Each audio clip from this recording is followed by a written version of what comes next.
I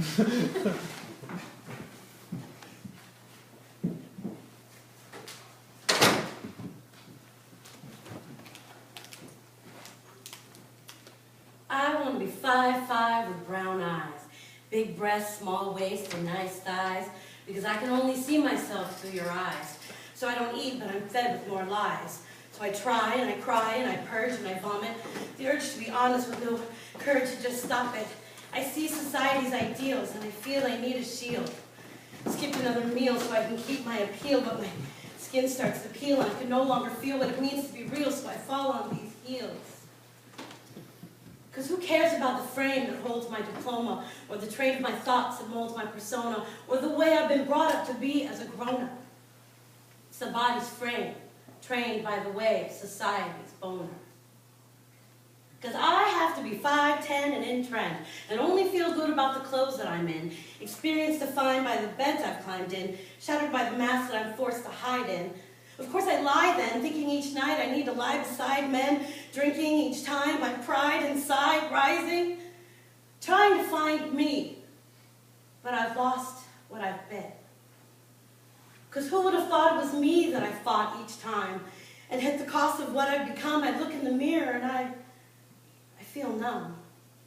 Staring back at me are supersized thighs, empty hollowed eyes, heart filled with cries, brain filled with lies, body materialized. So I nip and I tuck, I snip and I pluck, lips covered in muck, hips controlled by this cuff, can't stick to my gut, I'm sick and I throw up. I can't fit in this stuff, this change is abrupt, stick thin ain't enough, must be thick with C cups. Tears drip as I rub off this makeup that's rough. Society's planted silicone, so we end up being sickened clones, stuck in the cyclic flow of afflicted bones. So don't let your sister know that she's worth more than lipstick or combs, or that her blisters will show when she vomits at home when your parents aren't home and she's all alone, only seeing what these magazines and TVs have shown. See, I want to be a cover girl, so I cover the real girl. Under a concealed world, underneath these pearls is a girl with hopes and dreams, brighter than things that gleam. Know that she's a queen. Because I can only be 5 feet and plus size, geek and kind of shy, wide feet and crooked smile. Just me, no disguise.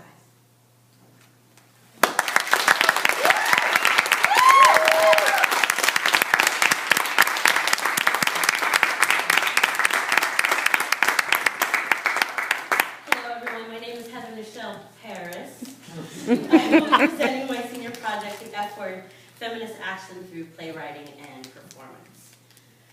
First, I would like to say thank you to Ella Margolis, Tal Sanders, Jennifer Camp, and Caitlin Quinn for inspiring and supporting me in my artistic endeavors. I'm not going to cry.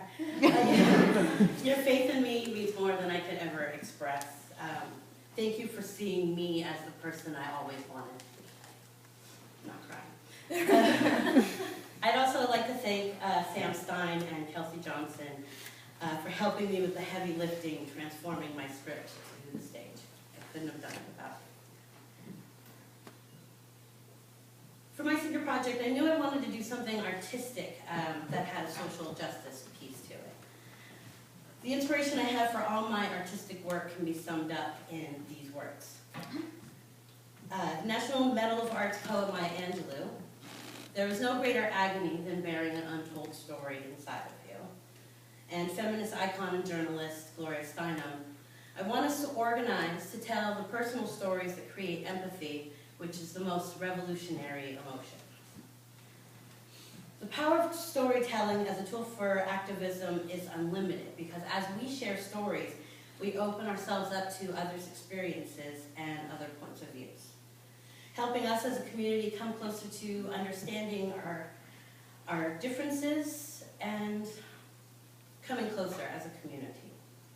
These quotes perfectly embody my intentions with this project to harken back to the feminist consciousness raising of the late 60s and restart the conversations about what it is to be a woman, to create solidarity between women, reminding us to raise each other up, and especially to inspire the desire for social justice and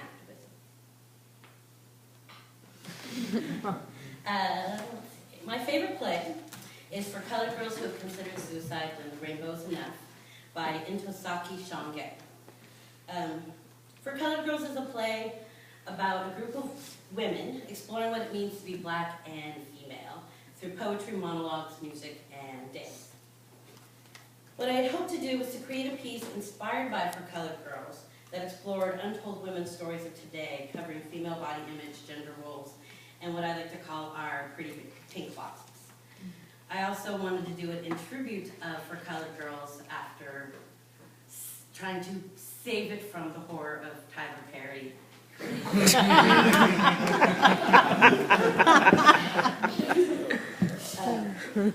So my goal was to share stories of the female experience that are often unspoken. I felt I had so much to say about my own experience as a woman that I had not shared with others, that other women must also have stories as well. I began my senior project in April of last year. My first step was to research what women were writing about in terms of their bodies and gender roles. These are the few of the books that I read over the summer. Since most of what I was reading was focused on third wave feminisms and their experiences in the 80s and 90s, I next went online to search on Tumblr, a microblogging platform and social networking website whose content creators average under the age of 25. What I found there was emotionally empowering and discouraging. While many women were gathered there to talk about how they felt about their body, I found a large portion of female-created content dedicated to the self-hate of the body, slut-shaming, and self-degradation.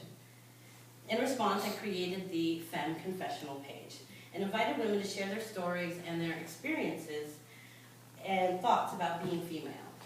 From the responses, what became clear was that feminism was not dead, but desperate in need of a resurgence. These are two of the responses I got.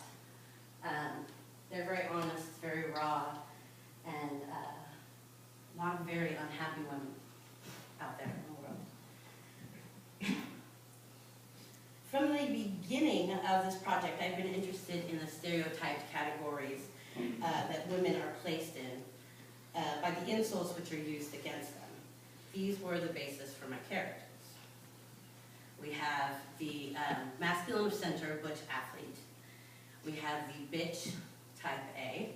We have the fatty, the angry feminist, the slut, and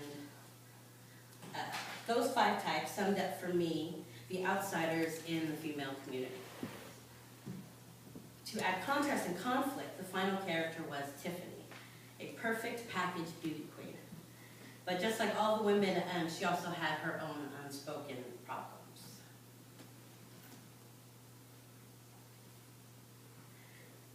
Found works and multimedia. When creating the F word, I knew I wanted to include a variety of mediums to help deliver the message. Not being a skilled songwriter, first I looked at female artists that inspired me. After securing permission from the artists, the show included 6 found pieces of music or poetry. Recording artist Tori Amos, Grammy Award-winning singer, songwriter Anika Franco, Grammy Award-winning poet and songwriter Jill Scott, indie singer-songwriter Danny Shea, internationally recognized slam poet and author Lauren Zuniga, and rapper and spoken word artist Ruby Ibarra, who wrote the spoken word poem I performed at the beginning. I also chose video projections as background for these pieces. I strongly believe that using several layers of multimedia really brings the message in different ways to the audience, so those who might be blocked off to the initial topics might be able to get the information by viewing some of these other influences. For the poem I Am Wrong, a poem about the limits of female gender roles, we showed these sort of clip-arch traditional female gender roles in juxtaposition to the words that the slut and dyke character were conveying. in Me and a Gun, a song about the experience of rape written by Tori Amos, a rape survivor, we had slides in the background with rape statistics. My hope was that even if you only learned one statistic from one slide in the performance, at least you came back with that information. Sickness, a spoken word musical poem, juxtaposed images of Sarah Bartman, an African woman who was put on display across Europe for her unique body type, and current images of hip-hop video vixens who are currently exploited because of their unique body proportions. The where. The next decision was, where in the world would these 6 women be hanging out together? That was the hard part. Finding themselves interacting and really getting down to the core of some issues. Then I remembered the Lilith Fair, a multi-stage music festival in the 90s featuring female performers, created by Sarah McLachlan because the music executives told her that an all-women festival would not be financially viable. And she said, screw you, and made millions.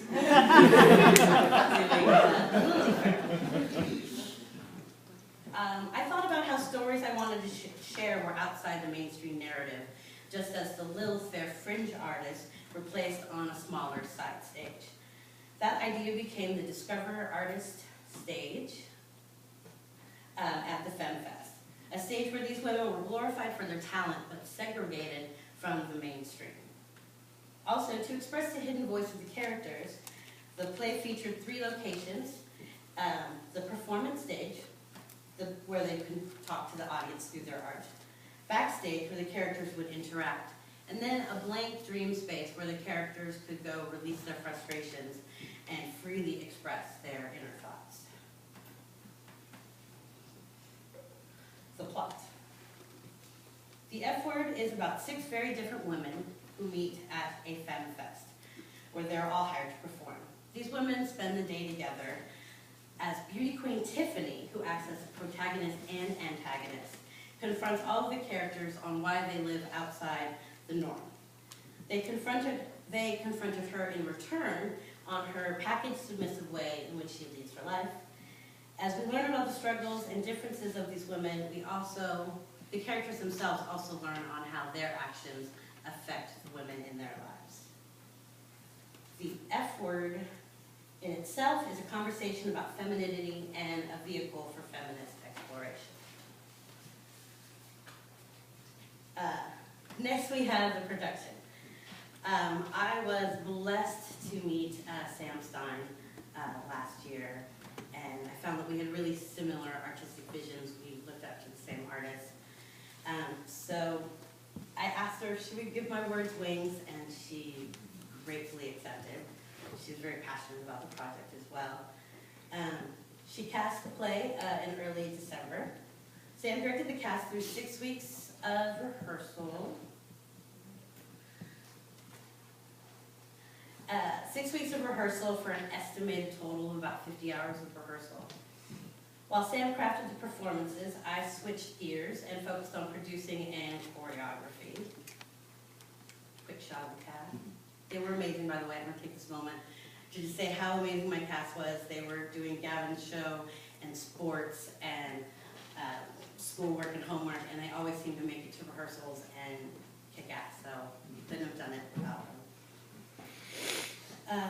Okay, so as a producer, I crafted the marketing materials you'll see on the table, as well as created the stage projections for the show, and handcrafted the burlesque fans you'll see at the bottom.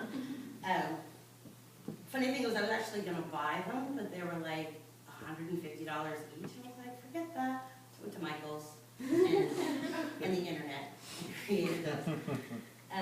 As a choreographer, the show had 2 dance pieces in the production, which called for very different styles, and I approached them in very distinct ways. Our burlesque dancer, Kalita, performed a striptease to Fever by Peggy Lee. For Fever, I needed to create a strip with an emphasis on the tease to highlight her characters not using her body as exploitation, but using it as a vehicle for empowerment. I began experimenting with the classic burlesque fans and focused on slow and controlled movement to build sexual tension. As the character Amira, I performed a lyrical dance that expressed the journey of sexualization her characters felt as a teen. For Thickness, I conveyed the untold story of Amira's sexualized past being used and degraded herself. In this piece, the sex was conveyed by the projected images. With the choreography, I focused on gestures that centered on submission, sadness, and the yearning to fly. Oh, okay, good. We had 3 performances, 1 preview, and 2 performances on February 15th and 16th. There's Kalita.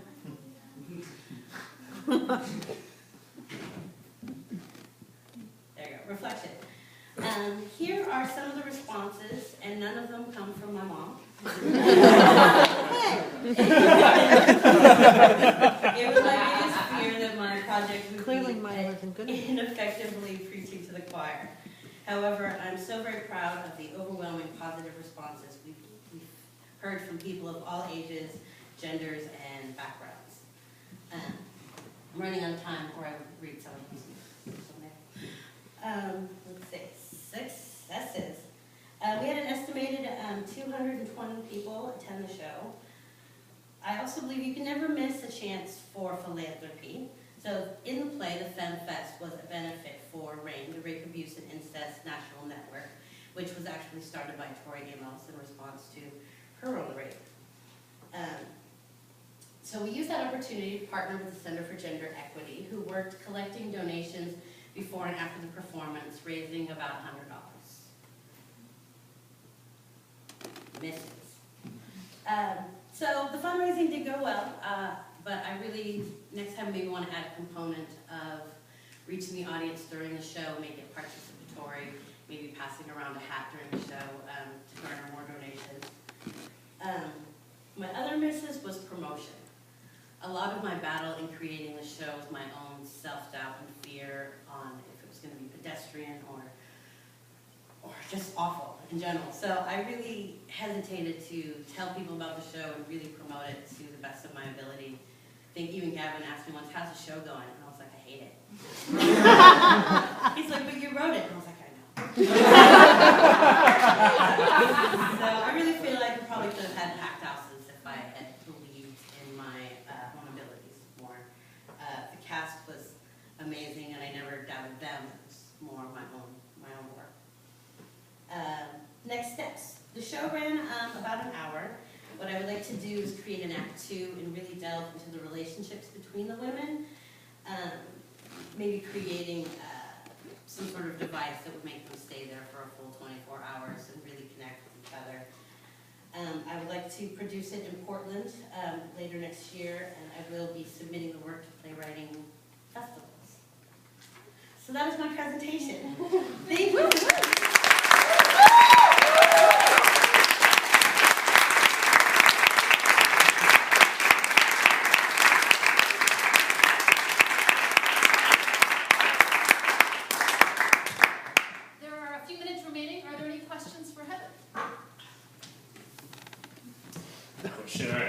So, tell me if I missed anything. So you were an actor, the playwright, the choreographer, the producer.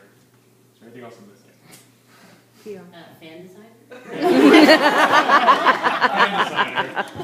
Through all those various roles and such, was it hard balancing all that at once? Or did you see yourself feel like one was interfering with another at different moments? I think my only part was, Sam and I had a really good collaboration.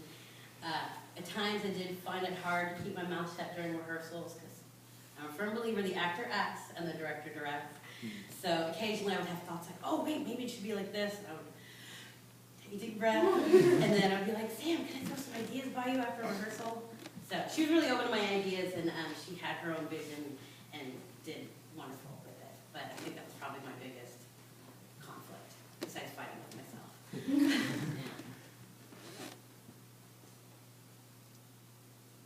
Well, this is not a question. And I don't know why you would think it would be a very question before, but I want to commend you for your honesty in talking about being in the middle of it and hating it.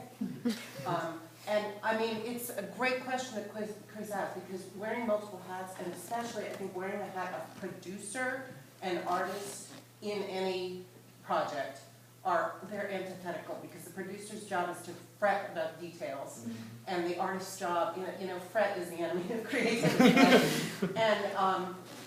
And so I could have never heard somebody say so honestly that they hesitated to market and promote the show because they were in that stage as an artist where they were living in their own poo for, That is what it feels like, and that's our job as artists, is to live through the middle, which sucks.